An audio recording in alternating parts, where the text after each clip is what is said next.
Hare Krishna everyone, welcome to today's Srimad Bhagavatam class. Before we start our Srimad Bhagavatam class, let's do a simple Mangala Charana.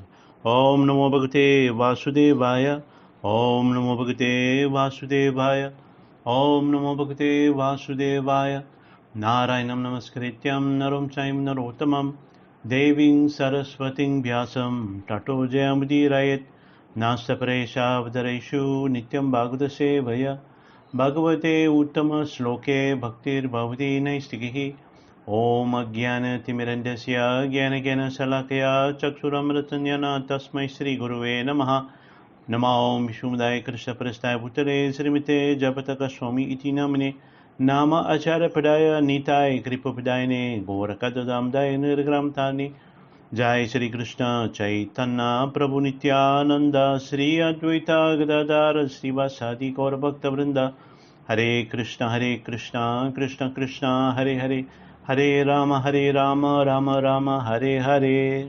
Hare Krishna and welcome again to today's Srimad Bhagavatam class. Today we are reading from Srimad Bhagavatam, Canto 11, Chapter 30, chapter entitled The Disappearance of the Yadu Dynasty. So this chapter discusses the destruction of the Yadu dynasty. Yadu dynasty is the dynasty in the family of Lord Krishna. And this is in connection to Krishna's desire to wind up his pastime on this earth. So this is the chapter on the disappearance of the Yadu dynasty. Now let's see what Sukadeva Goswami tells Parikshit Maharaj in this chapter. Text number 1. King Parikshit said, after the great devotee Uddhava left for the forest, what did the Supreme Personality of Godhead, the protector of all living beings, do in the city of Dvaraka? So here Parikshit Maharaj now is inquiring from Sukadeva Goswami about the topic of chapter 1 of this canto.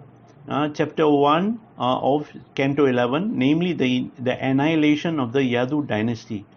And Lord Krishna returns, his return to the spiritual sky, to Vaikuntha Loka. Because Lord Krishna was playing the part of an ordinary member of the Yadu dynasty, he appeared to react to the curse of the Brahmanas by giving up his earthly pastime. Lord Krishna actually cannot be affected by any curse. The curse also cannot be affected by anyone. Narada Muni and the other sages who cursed the Yadu dynasties are eternal devotees of Lord Krishna and could hardly curse him. Therefore, in giving up his pastime and leaving the earth with the Yadu dynasty, Lord Krishna demonstrated his internal potency and personal will, since no one can challenge the supremacy of the personality of Godhead. Text number 2. After his own dynasty meets destruction from the curse of the Brahmanas, how could the best of the Yadus give up his body, the dearmost object of all eyes? So here, in relation to this verse, Srila Jiva Goswami explains that the personality of Godhead never gives up his spiritual body, which is eternal, full of bliss and full of knowledge. So how is it possible that the Supreme Personality of Godhead can give up his body? It is actually not possible for Krishna to give up his body because Krishna does not have a material body. He has a spiritual body. Spiritual body is eternal.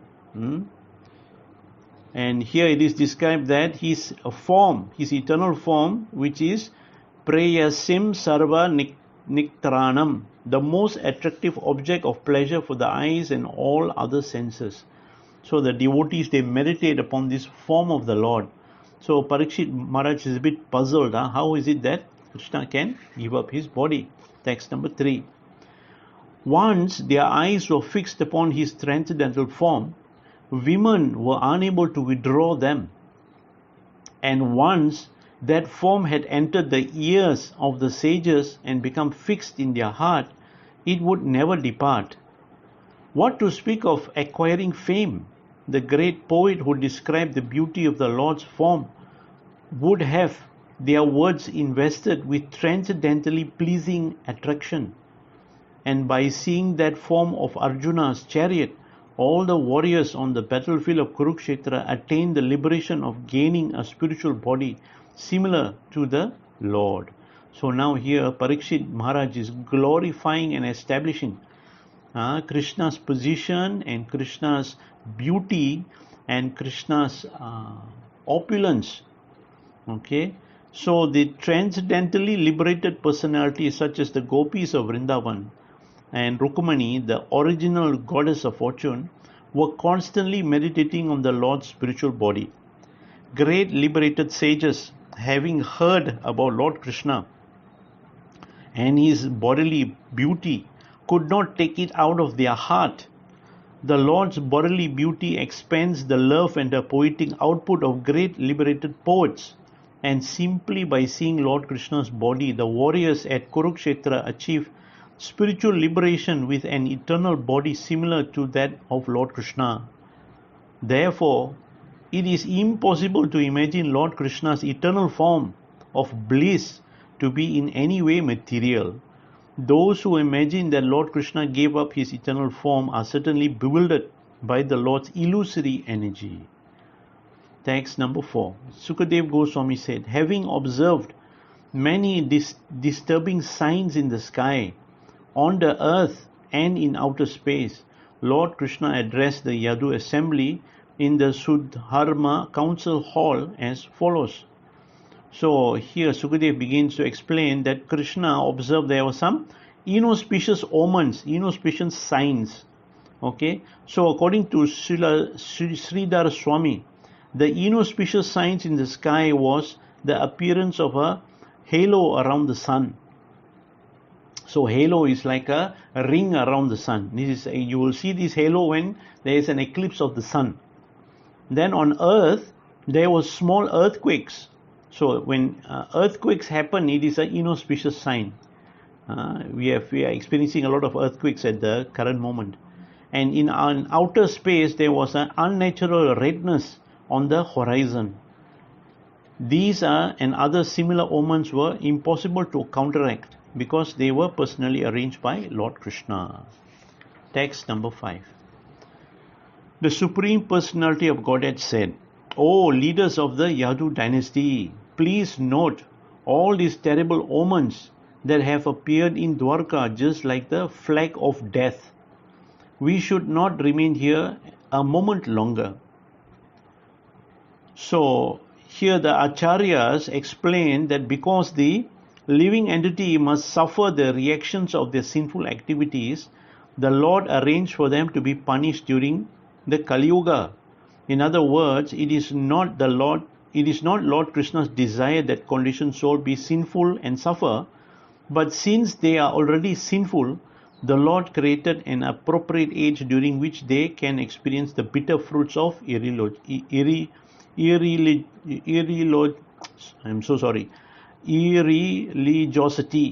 That means those who are against following the instructions of Krishna.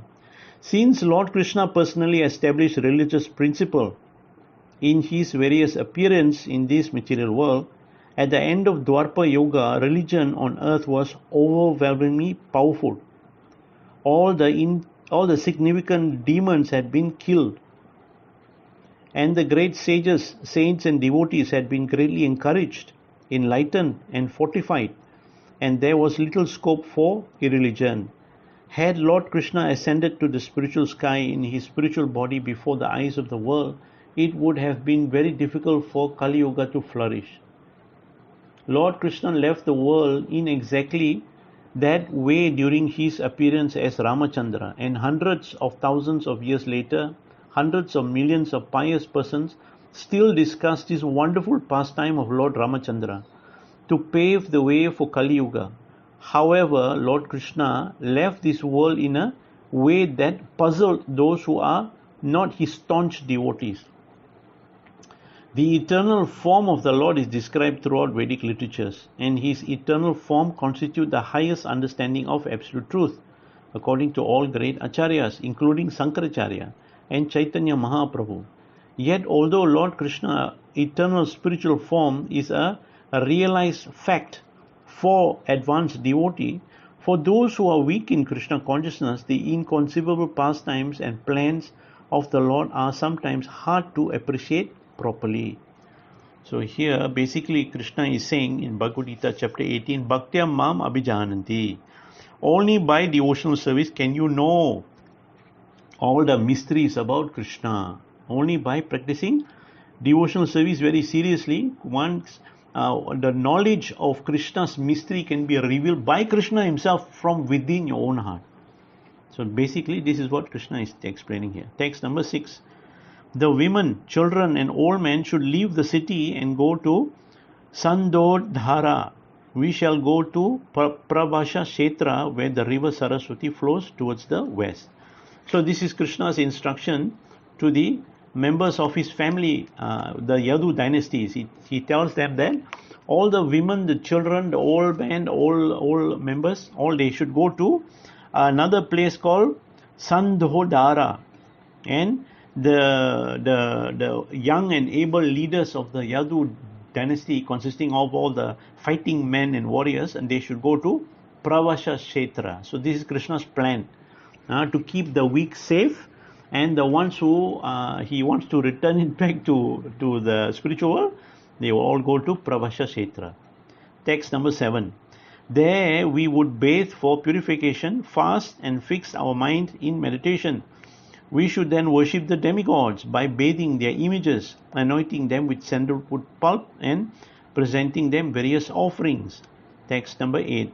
After performing the expiatory ritual with the help of greatly fortunate brahmanas, we will worship those brahmanas by offering them cow, land, gold, clothing, elephants, horses, chariot and dwelling places.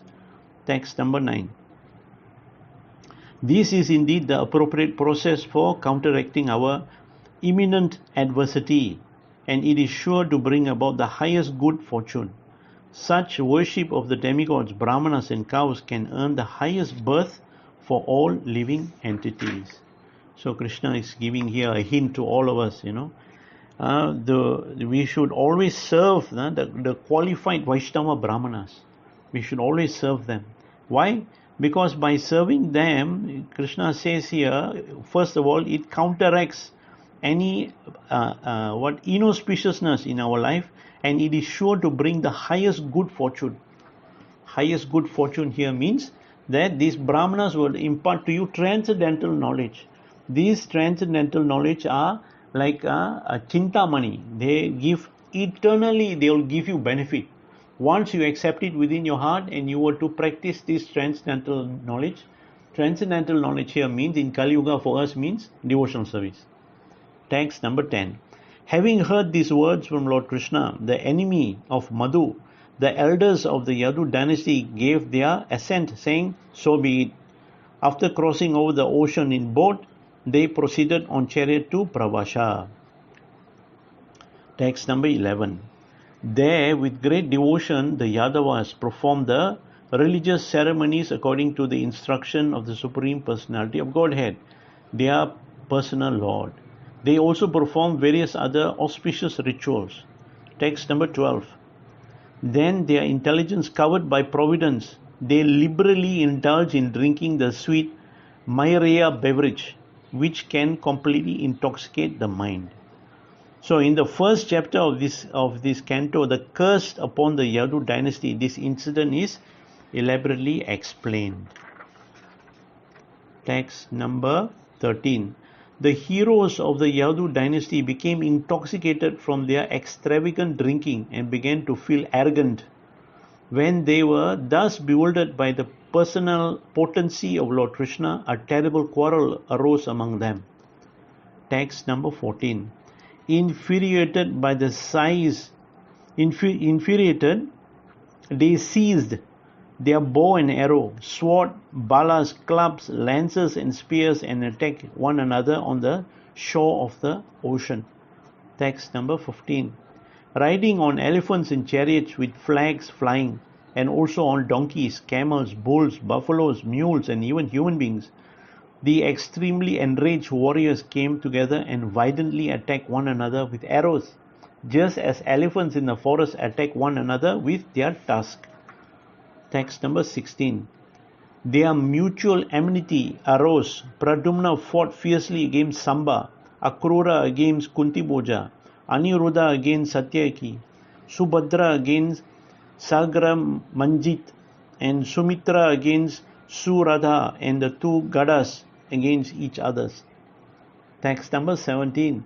Others also, such as Nisata, Olukmukha, Shahasrajit, Satyajit, and Banu, confronted and killed one another, being blinded by intoxication and thus completely bewildered by Lord Mukunda himself. Text number 18. Completely abandoning their natural friendship, the members of the various Yadu clans, the Dasaras, Vrishnis and the Andakas, the Bojas, Satyavatas, the Madhus and the Arbuds, the Mathuras, the Surasenas, the Sarjanas, the Kukaras and the Kuntis all slaughtered one another. Text 19. Thus bewildered, sons fought with fathers, brothers with brothers, nephew with paternal and maternal uncles, the grandson with grandfathers, friend fought with friend, and well-wishers with well-wishers. In this way, intimate friendship and relatives all killed one another. Text number 20. When all their bows had been broken and their arrows and their missiles spent, they seized the tall stalks of cane with their bare hands. Text number 21. As soon as they took the cane stalk in their fist, the stalk changed into iron rods as hard as thunderbolt. With these weapons, the warriors began attacking one another again and again, and when Lord Krishna tried to stop them, they attacked him as well. Text number 22. In their confused state, O king, they also mistook Lord Balaram for an enemy. Weapons in hand, they ran towards him with an intention of killing him. Text number 23. O son of Kurus, Krishna and Balaram then became very angry. Picking up cane stalks, they moved about within the battle and began to kill with their clubs. Text number 24. The violent anger of these warriors, who were overcome by the Brahmana's curse and bewildered by Lord Krishna's illusory potency, now led them to an annihilation. Just as fire that starts in a bamboo grove destroys the entire forest. Text number 25. When all the members of his own dynasty were thus destroyed, Lord Krishna thought to himself that at last the burden of the earth has been removed. So here, a little bit of explanation is required. So this Krishna, he desired, that these members of his family members all should die. All of them should die. Why? Because after Krishna have rid this earth of all the demoniac kings and demonic personalities headed by Kamsa, he now realized that his own family members would be a big burden on earth, because the level of power that his family members have, imagine his own children, the amount of power and influence they have. These family members of Krishna, if they are still around in Kali Yuga, what will happen is, these family members of Krishna, being so powerful, they will destroy and kill every living entity on this planet Earth. Why? Some of you might be thinking, why would the children of Krishna kill all living entities on this earth? Because the children of Krishna will see that this Kali Yuga is just a place full of sin. And if given a chance, these living entities, bewildered by the influence of false ego, will just commit sin more and more and more, and eventually this whole earth will be turned into a hellish place, whereby innocent people will simply suffer so much. So in their mood of compassion for all these living entities, the members of this Yadu dynasty will kill everyone and send them back to in their spirit form. So Krishna, he understands this, he knows this. So he said, I have to make a plan to send all my family members back to where they came from. They were all liberated souls. They were all from Vaikuntha. So he was planning to send them back over there. So what Krishna did was, one time Krishna arranged for his whole family to go on a picnic to go to one place near Dvaraka for a picnic. So in that place, what happened was Krishna's children, headed by Samba. Krishna had many children, and one of his favorite sons is Samba. Samba is actually the son of Jambavati. So Samba, with his other brothers, decided to play a trick on the saintly Brahmanas that were also there. So what happened was, this Samba dressed up like a woman, and these brothers of Samba took him to see these Brahmanas and asked them with the intent to trick them, and asked them what will be the fate of the child in the womb of this pretend girl here as played by Samba.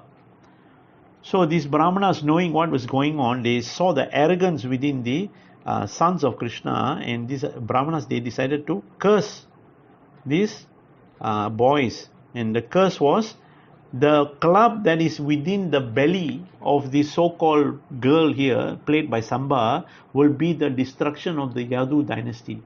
So when these boys all heard this curse, they became very frightened, and they opened up this abdomen of Samba, who was playing a girl, and they found a black color iron club. So they were so frightened. So they quickly ran to their grandfather. They were so afraid to go to Krishna, their own father. They went to their grandfather, King Ugrasena. So went to him and they told him what happened, and Ugrasena is seeing the club. He said, "Oh my dear, this is a curse of the Brahmana. This is like very bad." So he consulted with his ministers, and they all suggested that they should grind up this iron rod and throw it into the sea. So that's what they did. They grind up this iron rod into small shavings of iron and threw it into the sea. So what happened was, when they shaved this iron club, there was one small piece left. I think if you try to grate a carrot, how you grate also, there will always be one small piece left that cannot be grated. It's too small to grate. So what they did was, they threw the iron shavings into the sea, and at the same time they also throw the small piece into the sea. So what happened was, these iron shavings all begin to grow into this reed that grew in this Prabhasa place. So this reed that grows next to the river, usually it's actually very soft. But because these iron shavings have grown into this reed all became as good and as tough as an iron rod. So when these members of this Yadu dynasty, they were intoxicated, they were killing each other off. The last bit of them, they were not killed. They fought each other using this reed, and they were hitting each other with this reed. But they did not know, being intoxicated, that this reed actually kills them. They were killing each other. So that was what Krishna wanted to happen. Number one. Number two, what happened was, there was another small piece of this iron, piece that was thrown into the sea. This piece was eaten by a fish, and this fish was caught by one hunter by the name of Jara.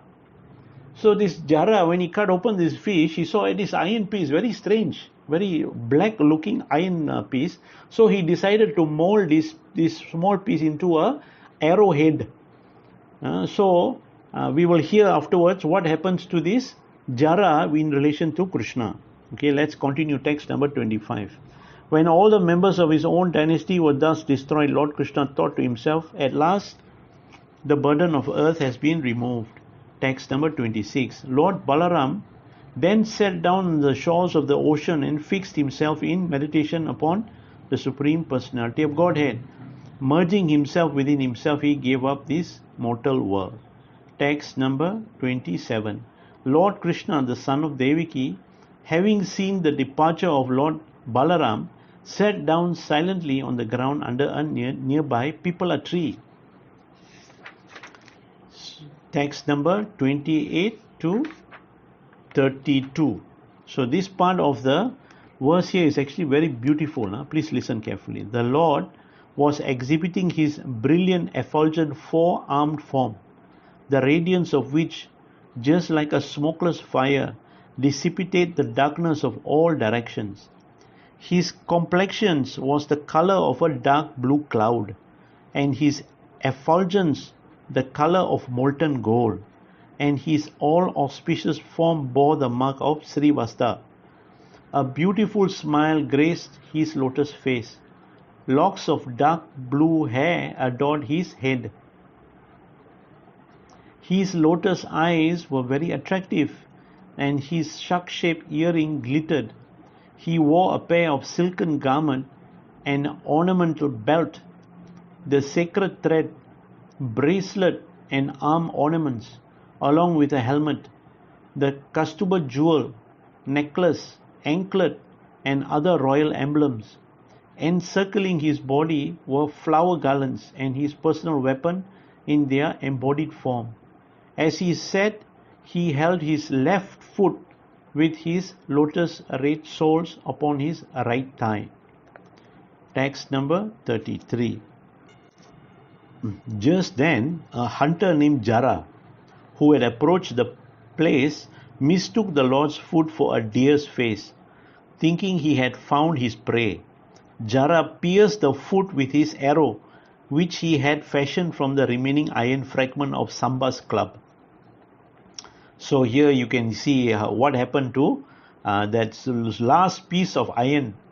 This iron became an arrowhead, and this Jara hunter mistook Krishna's foot to be a deer, and he pierced Krishna's foot with that arrow. So here, according to Srila Vishwanath Chakravarti Thakur, the statement that the arrow pierced the Lord's foot expressed the point of view of a hunter who thought he had struck a deer. In fact, the arrow merely touched the Lord's lotus foot and did not pierce it, since the Lord's limbs are composed of eternity, knowledge and bliss. Otherwise, in the description of the next verse, that the hunter became fearful and fell down with his head upon the Lord's feet, Sukadeva Goswami would have stated that he extracted his arrow from the Lord's foot. Text number 34. Then, seeing that the four-armed personality, the hunter became terrified of the offense he had committed, and he fell down, placing his head upon the feet of the enemy of the demons. Text number 35. Jara said, O Lord Madhusudana, I am most sinful person. I have committed this act out of ignorance. O purest Lord, O Uttama Shloka, please forgive this sinner. Text number 36.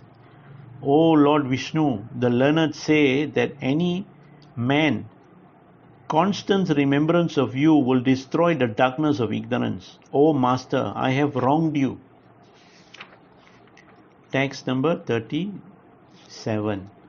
Therefore, O Lord of Vaikunthas, please kill me. Kill this sinful hunter of animals immediately, so he may not again commit such offense against saintly persons. So here, this verse Jara is explaining, and he's repenting, he's begging Krishna for forgiveness, and he's asking, please kill me. Okay. So Srila Vishwanath Chakravarti Thakur explains that this fight between the family members of the Yadu dynasty and the hunter's attack upon Lord Krishna are clearly activities of the Lord's internal potency for the purpose of fulfilling the Lord's pastimes desires. According to the evidence, the quarrel among the members of the Yadu dynasty occurred at sunset. Then the Lord sat down on the bank of the Sarasvati river. It is stated that a hunter then arrived with the intention of killing a deer, but it is highly unlikely when more than 560 million warriors had just been killed in a great uproarious battle, and the place had been flooded with blood and strewed with corpses, that a simple hunter would somehow come along trying to kill a deer. Since deers are by nature fearful and timid, how could any deer possibly be on the scene of such a huge battle? And how could a hunter calmly go about his business in the midst of such carnage? Therefore, the withdrawal of the Yadu dynasty and Lord Krishna's own disappearance from this earth were not material historical events. They were instead a display of the Lord's internal potency for the purpose of winding up his manifested pastime on earth. So, 560 million family members of Krishna were killed. And at the same time, Sri Vishwanath Chakravarti Thakur here is saying that the scene of the battle there would have made anybody frightened, including this Jara. So the point here is that all of these incidents happened by Krishna's arrangements. It happened by Krishna's arrangements. Text 38. Neither Brahma nor his sons, headed by Rudra, nor any of the great sages who are masters of the Vedic mantras can understand the function of your mystic power. Because your illusory potency has covered their sight, they remain ignorant of how your mystic power works. Therefore, what can I, such a low-born person, possibly say? So this is the continuation of Jara's pleading with Krishna. Text number 39. The Supreme Personality of Godhead, Lord Sri Krishna said, My dear Jara, do not fear. Please get up. What has been done is actually my own desire. With my permission, you go now to the abode of the pious, the spiritual world. So see how merciful Krishna is. This Jara shot an arrow at Krishna's feet, and his response was, you go back home, back to Godhead. No need to worry. Text number 40. So, instructed by the Supreme Lord Sri Krishna, who assumes his transcendental body by his own will, the hunter circumambulated the Lord 3 times and bowed down to him. Then the hunter departed in an airplane that had appeared just to carry him to the spiritual sky. How wonderful. Text number 41. At that time, Dvaraka, Daruka was searching for his master Krishna. As he nears the place where the Lord was sitting, he perceived the aroma of tulsi flowers in the breeze and went in its direction. So this Daruka is Krishna's personal chariot driver. So in Dvaraka, Krishna, he goes around and he meets all his 16,000 wives, and Daruka is the one who brings Krishna to all his wonderful palaces there in Dvaraka. Text number 42. Upon seeing Lord Krishna resting at the foot of a banyan tree, surrounded by his shining weapons, Daruka could not control the affection he felt in his heart. His eyes filled with tears as he rushed down from the chariot and fell at the Lord's feet. Text number 43. Daruka said, just as on a moonless night people are merged into darkness and cannot find their way, now that I have lost sight of your lotus feet, my Lord, I have lost my vision and I am wandering blindly in darkness. I cannot tell my direction, nor can I find my peace. Text number 44. Sukadeva Goswami continued, O foremost of kings, Parishit, while the chariot driver was still speaking, before his very eyes, the Lord's chariot rose up into the sky along with his horses and his flags, which were marked with the emblem of Garuda.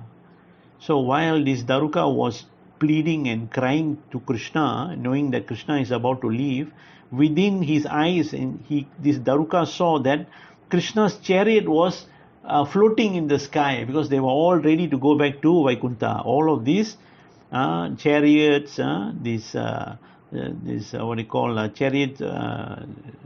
his horses, the flags, which was marked with the emblem of Garuda, they all came from the spiritual sky. Now they want to go back to Vaikuntha. Text number 45. All the divine weapons of Vishnu rose up and followed the chariot.